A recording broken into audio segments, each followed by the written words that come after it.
Alrighty, come on then, guys. Let's go. Quiet and down in the bar. Come on, pay attention. Here we go.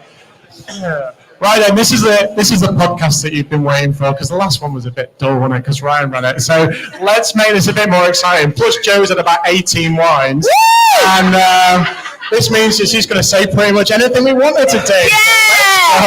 Yeah! So let's do a quick intro to my amazing guests. We've got Aaron on my right, we've got Joe, and we've got Indy, of course. Come on, Joe, quieten down. And this is the topic that got voted for by our audience in terms of the things that they wanted us to talk about. So, gurus, the experts in our world, the people that are selling us snake oil, or are they actually making a difference to our practices? This is a thing that we want to know about. So, are we going to name names? How many wines have you got? I'm not saying anything. We'll see how it goes. And let's see. But I guess let's start with this. It's like, how do we feel about these people in our space that are working with accounting firms, working with maybe some of the vendors as well to try and make a difference to our world. Some of them are, let's be generous, just recycling stuff that's gone before and doing it over and over and charging a considerable amount of money for it. So how do we feel about that? Can I start with a controversial topic? Yes, you must. Because we were told last time we came up on stage that we weren't controversial enough. How dare they? We are going to rip it apart. But basically, it's not just influencers now, is it? We've got a new word, and there's someone on this panel here who has a new word: celebrity. Celebrity. Now, who could the celebrity be? Named by Rachel Harris on her new thing. So it's not just influencers that are running, and we've got to go through. Do you want to turn it off? Yeah. But it's celebrity as well. How do you feel about being a celebrity, Joe? Are you talking to me? I am. You are the celebrity, apparently, of the accounting, and I believe it as well.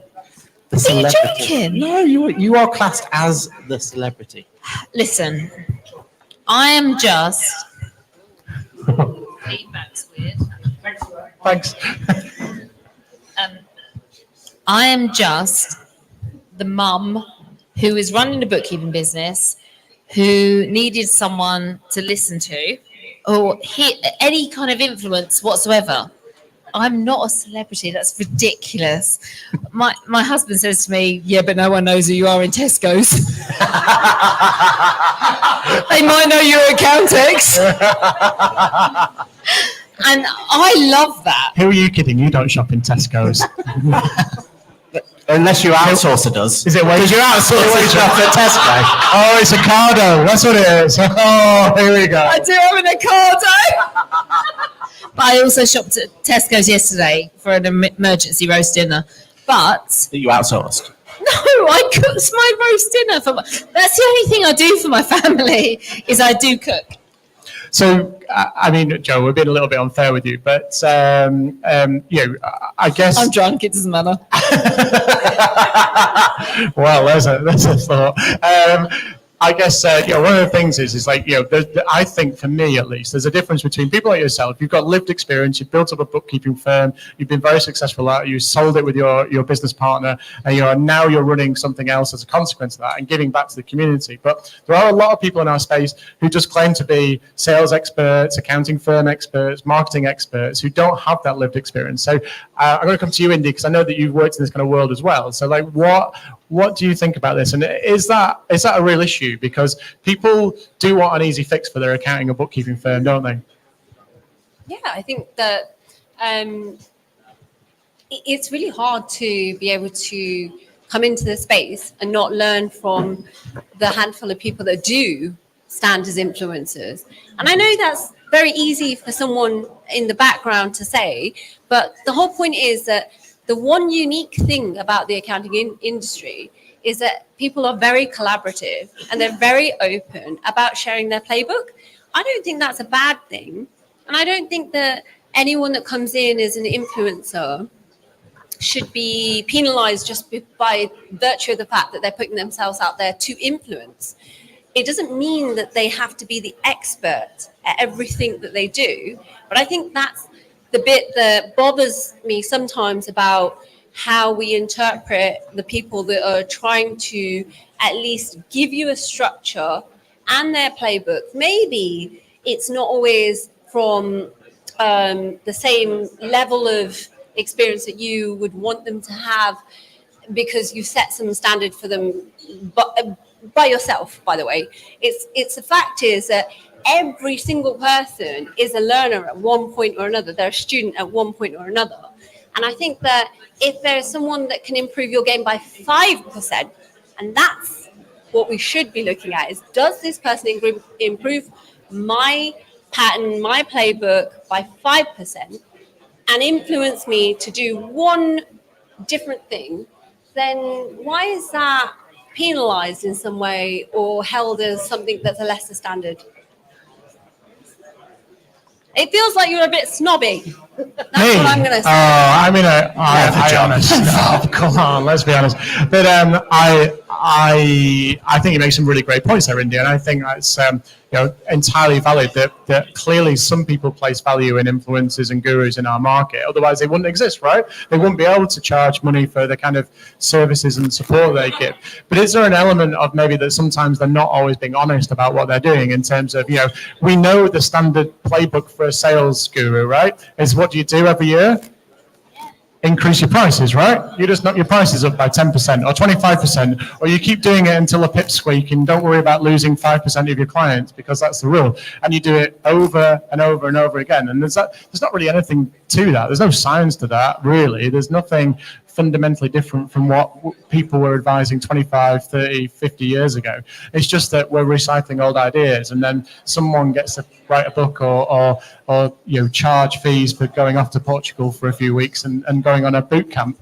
And it's like, well, is that genuine? Is that useful? I mean, is it original? Should it be there in our market? I think instead of should it be there, I think we've got to remember there are some good influence out there, right?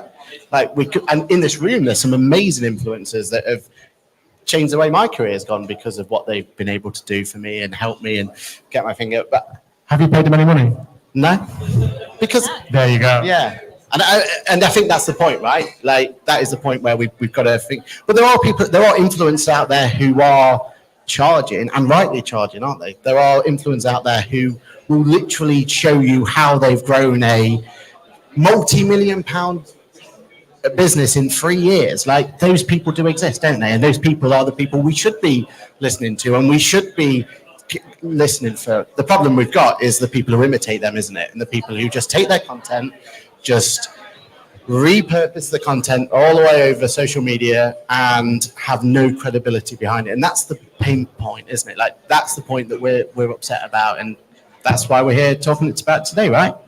Absolutely. And like Zoe and I were triggered by this conversation 100%, because people tell us what we are doesn't mean that that's what we think we're doing.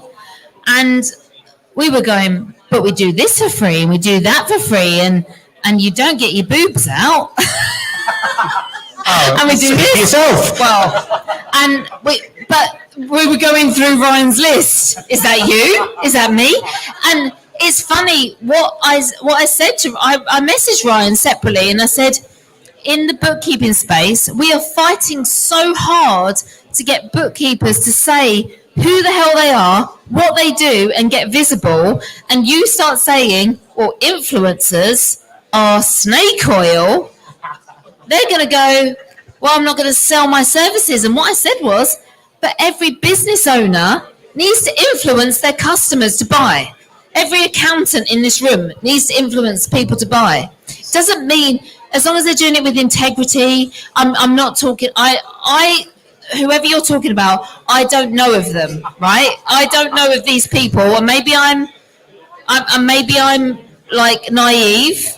I'm loving the plausible deniability clause that you're writing into this conversation. But yeah. I guess I've got a genuine question for you, Joe. It's like, Aaron made this point about, effectively people like yourself have got intellectual property, right? You have been there, you've got that experience, and there is a risk of other people effectively copying what you've done.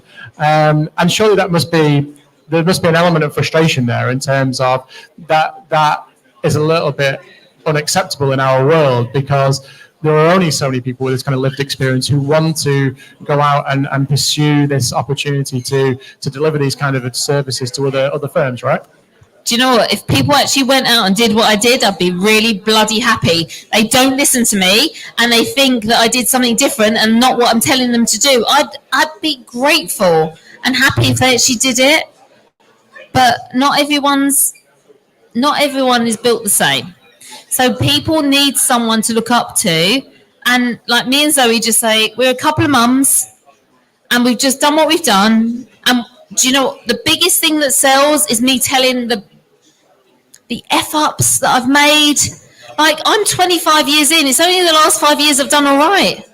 Because I've made so many mistakes. And I tell that story over and over. And I wish more influencers told that story. Because that's where the growth comes. When people realise that not everyone's perfect. Not everyone's got an Instagram lifestyle. And seeing that little snippet is great. When I stopped hiding that I had 3 children, I stopped hiding that I was working from home and hiding that I was building a business from my kitchen table and sharing that with others, that's when that people are like, oh, I'm the same. So I'm sure there are people. Do you know what? I also think there's responsibility. I have invested in about 15 at least coaches and mentors. Some of those coaches and mentors that I've invested in over the last 10 years have been taken to court for not in the accountancy space, like online space. I thought they were great, but maybe it was my mindset. Maybe I was like, do you know what? I didn't apply that. I didn't do this. I didn't do that. I think some people want quick results and don't want to do the work. But I also think I don't know of anyone out in the space that's meaningfully trying to do anything bad. But maybe I'm naive because I see everything with a nice pink coating. By virtue of the fact that you're all influencers in some way, shape, or form, who do you get influenced by positively? And then maybe we'll talk about who rubs you up the wrong way. In particular, that one is addressed to the who is your EBIT daddy? Hey, John. I mean, number one, I don't hold myself out to be an influencer. I mean, I think that's really important. Like, I do a job. I don't spend an inordinate amount of time on any social media platform, portraying an image that isn't real, and I don't really talk too much about my personal or business story or history. The way that I exert my influence, if you like, is doing these kind of things and being in a community of other people, talking about technology, talking about accounting, bookkeeping, and the world that we live in, and what could be done better, or what could be what's not great, in my opinion. And it is ultimately my opinion. That's the thing. Is like I'm sure where Aaron aligns more with QuickBooks, I probably align more with Xero. It doesn't mean that we're better or worse than each other. It just means that we've made different choices, right?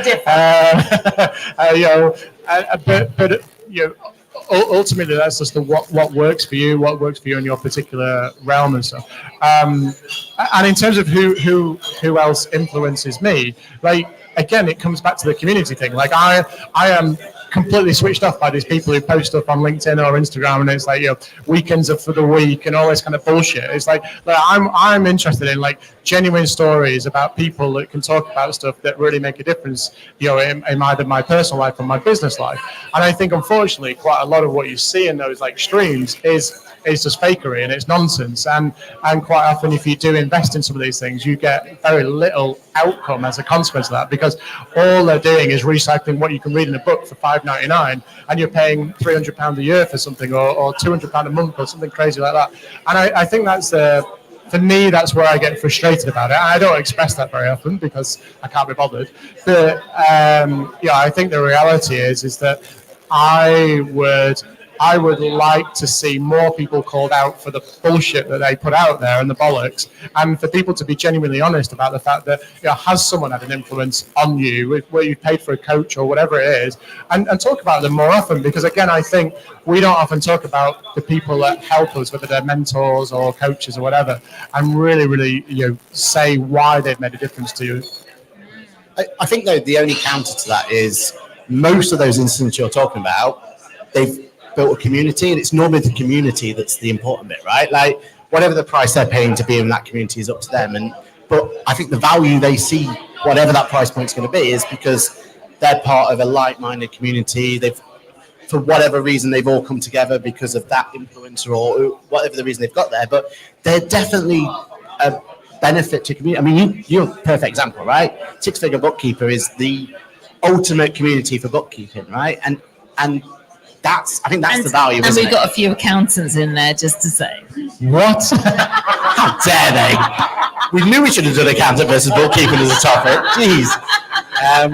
But like my influencers. Well, one of them sat right here. Like you say it, but it's true. Like, and it is there, right?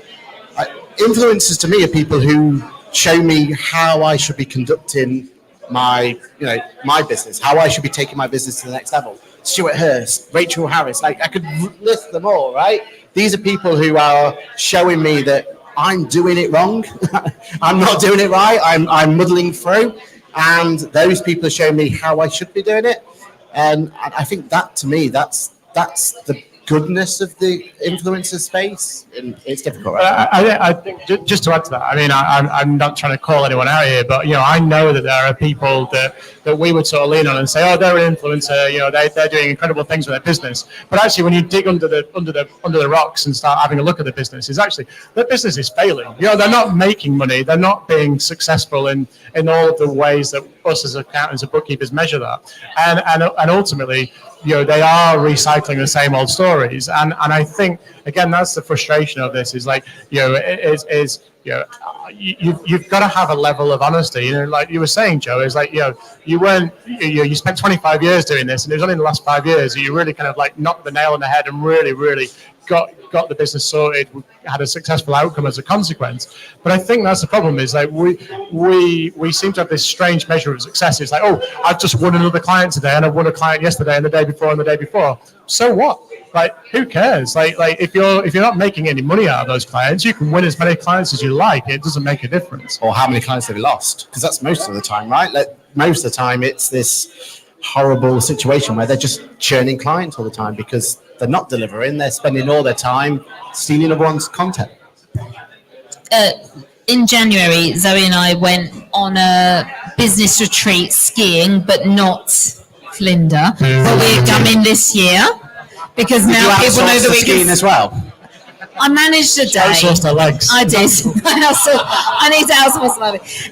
But when we were with a different industry, their focus was very different to this industry, and it was a lot about giving, and being like, what can we do with the entrepreneurship that we've got? And Zoe and I ended up giving a lot to charity that day we gave to charity to get some coaching, and it was a large amount of money. We've helped 200 children in Africa go through a martial arts course, and it felt really good, and we were like, wow, like there are things you can do in business, and sometimes you just need to be influenced by different people outside the circle. And what we find is that in our podcasts and things, we try and bring in people outside of this current space. Obviously we want to know about what's going on in this space, but just as much value is what's outside, because we need to keep thinking differently. And I think that's something that some people may be narrow-minded on. And I think if we open up people's views to different things and ways of being, we started doing something B1G1. It's tiny amounts, but it builds up because we've got a big community. And we've started talking to our community like, you want to give back and you don't know how, and you haven't got time. You're busy. You're this, you're that. You could do this. And that's really filled our cups up. And I think there's a lot of it that goes on. And so I'm going to champion the influencers that do a lot of things that people don't know about. I'm sure there are others, but as I say, it's not my experience. But then I do wear rose-tinted glasses. And I think Aperol Spritz glasses. Yeah, there's a lot of influencers that I would say don't follow the traditional rule book of what we define as an influencer, but by virtue of the fact that they are influencing, and maybe they're quiet about it. We've got a few of them in the room, so I'll call some of them out. like Phil Hobden, who does a really good job of influencing a lot of accounting tech companies and bringing people together to collaborate, to share ideas, encouraging conversations, asking provocative questions that are always then brought out in each of the forums. We've got people like Dan Cockerton, who have then broken the mold, worked in different accounting techs, and then brought that together in the roof of the digital accountancy show. People like James Marshall, who has then set up on his own and is trying to also do something different in the space by going out to different, I guess, bringing a powerhouse together. John, you're part of that powerhouse, right? Of different people who are able to then bring their ideas and innovation to the table. Perhaps those are like the quiet influencers. Dave Selleck is another great influencer, right? Someone who gives away his ideas on how you can knit together different forms of technology and then bring that into your practice to optimize your time and not have to spend all the time trying to manage like admin or processing tasks. These are people that don't necessarily follow the traditional mold of putting their playbook online. So who do you guys follow that, again, people can go away and look at and say, well, actually, you know, this is really interesting. This is something that I want to spend a bit more time getting to know, or perhaps don't always follow the same traditional pattern of the ones that I don't know if we're bashing them, but certainly that, you know, there's some people that we would say, like, perhaps try to sell it as a service, but let's just talk about the ones that aren't selling it as a service and they're just giving it away for free, like you, Joe, and some of the other ones. So I've named a few. Did you just say give it away for free? Give it away for free. Oh, well, there you go. I give it away. Business plan shafted. There you go. I mean, look, I have paid for, like, for influencers, for business support, for coaches in the past. And to be honest, I'm in a position now where I would never do that at the moment. And the reality is because there are people like Dave Selleck, there are people out there who inspire me, who encourage me, who give me ideas, who are willing to share stuff. And they do it for free because, you know, we have a friendship and a relationship that enables us to do that and share ideas. And so I don't have too much of an issue around recognizing those kind of people.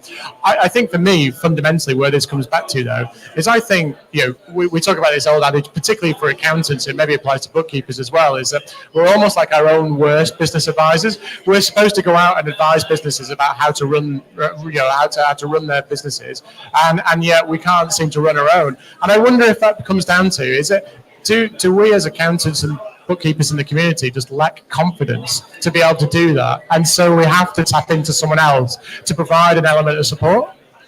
Is it confidence, or is it just, were we ever taught, like, properly to run our business? We never were, right? Like, at never point. Well, I feel like I was, but I was never unleashed, so there you go. Fair play. No, but I mean, there's never been a practice management or practice running course, right? Like, there's never. You haven't met us. In the accounting world. Oh, okay. Easy. But we've never been taught, like, how to run our business, right? And the way we do it is by listening to the gurus out there. We listen to James Ashfords of the world, and we listen to those sort of people, and we try and get those little bit of morsels of knowledge, don't we? And we try and just pick at it as much as we possibly can. But I think the problem we have is no one's out there really just showing us how to run the practice properly, how to make sure that we're selling our services fully, how to make sure we're looking after our staff in the right way, how to make sure, the list keeps going, right? And on and on and on. Is that though because no one's nailed it? Everyone's still finding their own way? I think the ones who nailed it are flying their business and going to the moon and don't have time to sell us, right? Like, that's the problem, yeah? Whereas unfortunately, what we're in a position is some of the ones who haven't nailed it, failed their business, sold their business, and now teaching others how to do it. That's where it becomes problematic, right, Joe? Are you talking about me? No. I may be talking about someone in Yorkshire, but not you. Yeah, no. So...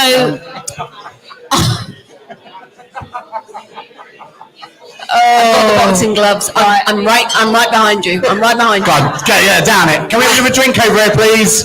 She's dry. You just say the word. Say the word. You are so right in the fact that no one is taught how to run a business. Zoe and I offer our belief in other people in our community and say, I know you don't believe in yourself right now, but we believe in you. And we give them belief. You're right in the confidence thing. We also stack it up with some training and stuff like that. We don't just say, off you go, we believe in you. But but you're right. This is why we created what we created, because I was lonely. I'm like, I'm out here doing this job. I know I'm a good bookkeeper. I know what I'm doing. I was a senior auditor at one point, and they told me. Oh dear.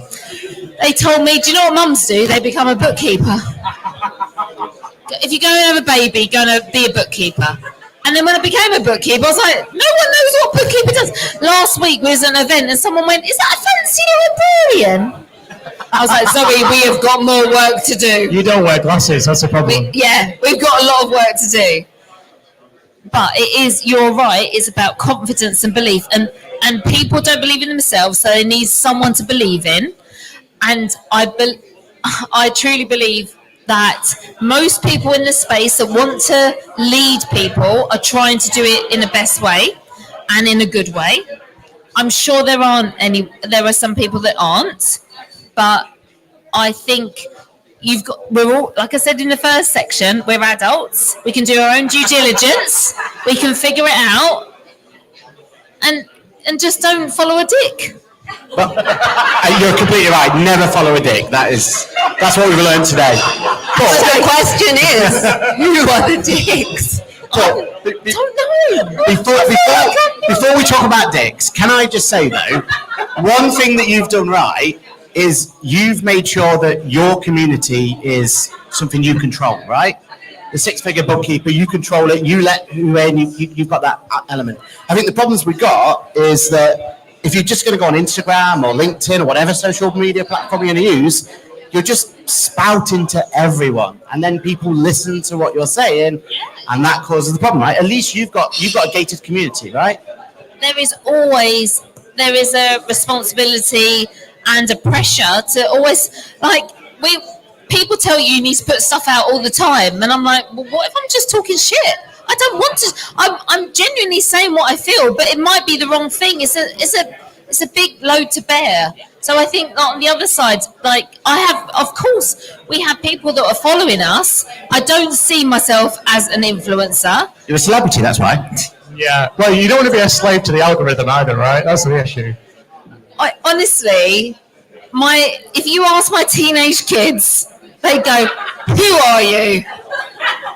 They would not see what it's hilarious. So, but if I listened and thought and believed what everyone thought about anyone, I would keep my story quiet and I wouldn't share. And I think it's important for people to share. So I'm going out there with let's think that everyone has the best intention. I know there are going to be some people that aren't.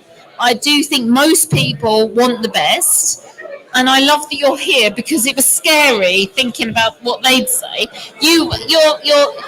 I have the best. I think most people have the best intentions at heart. There are always going to be some people that haven't, but I don't know who they are, and I'm not naming names. Okay, well, I think it's only time to wrap this up. And given that Aaron said that Joe Wood was dry, I'm not sure where that leads us to. But I We would didn't talk about dicks. we did. Oh no, dicks? We'll talk about dicks after. Don't worry. I would really, really like to know what is your one piece of due diligence, or what should you be doing before you think about engaging a guru or an expert in our world in terms of trying to get the most out of that for you and your business? Oh God, this one. I mean, it's a track record. Oh. This one. I wanted to ask a question about it, but I think this is my one piece of advice as well, which is we're at the advent of the information age. There is so much in AI that is intelligent. So basically, ask ChatGPT. That's what you're saying. Forget the influencers. Don't worry about Joe. ChatGPT will tell you how to do bookkeeping. to Perplexity, to Claude, to ChatGPT, name any of the other LLMs that are out there. Even LinkedIn will tell you a lot about the influencers that you're following or the ones that you may want to subscribe to. But I would absolutely recommend that people go and ask the question about everything, because that is what the next generation are going to be doing. Before they believe anyone, they will be asking their favorite GPT that has been trained. So should we be asking, are the influencers making any money? You probably can, and actually in due course I'm sure that will be easily represented by facts, accounting submissions, accounts returns, whatnot. So You should be able to ask your influencer how they're making money. Like, if you cannot have a good conversation with the person that you're working with, and Zoe makes GPTs of me, so she can ask the GPT questions and it will respond as me. I don't know how she does it, but I am very much more about, like, how do I feel? Is this person a good person or not a good person? Like, believing your gut. If you've got a bit of an inkling that someone's a twat, just don't give them money. Like, honestly, if I did that, I would never have worked with John. It's fair. I love the fact that no one's saying you should use Jax to do any of this. Just ask Xero. Is that not good? Not good enough, is it? No. Who knows? No. I mean, I said we should have done Xero versus QuickBooks, but apparently QuickBooks was too good and there was no one to figure it. So I think, honestly, what you need to do, the one bit of advice is to look at their track record. And it's so easy to see, isn't it? Like, you can look and see what they've done, how they've got where they've got, how many staff members they have. That's such a huge impact, right? Like, if they've got 0 staff, then unfortunately they're not growing their business as they should do, right? But if they've got a nice flow of staff and they're good staff, and just talk to those staff members, they'll know more than anything else. You're going to know straight away. And the good influencers out there have staff who will die on their sword for them. And the bad influence out there, the staff will run into the hills. It's easy as that. Well, there you have it. So hopefully, everyone, there's a little bit of advice for you at the end. Thank you very much. For anyone who's on the live stream, I'm afraid, because I gave the iPad away right at the beginning, I don't know what comments you asked or questions, and it doesn't really matter. But thank you very much for joining us. Thank you for the audience here at the bar, being rowdy as usual. Thank you, Joe, for bringing up dicks and everything else. Twats. Jesus Christ. Unbelievable. And look, I'm really glad that you guys are up here taking part in this. I know, Joey, in particular, you were very concerned that we were just going to slag people off. But that wasn't the intention, because we always want to have an insightful debate. And for everyone else here in the Impossible Bar, thank you very much for attending. Thank you to the waiting staff. Thank you for everyone who's been involved in the background, like Lizzie and Lee and everyone else, because you guys have done an awesome job. And it is time to party. So we're going to be clearing away the tables, and let's go. Thank you. Oh my God, that's brilliant.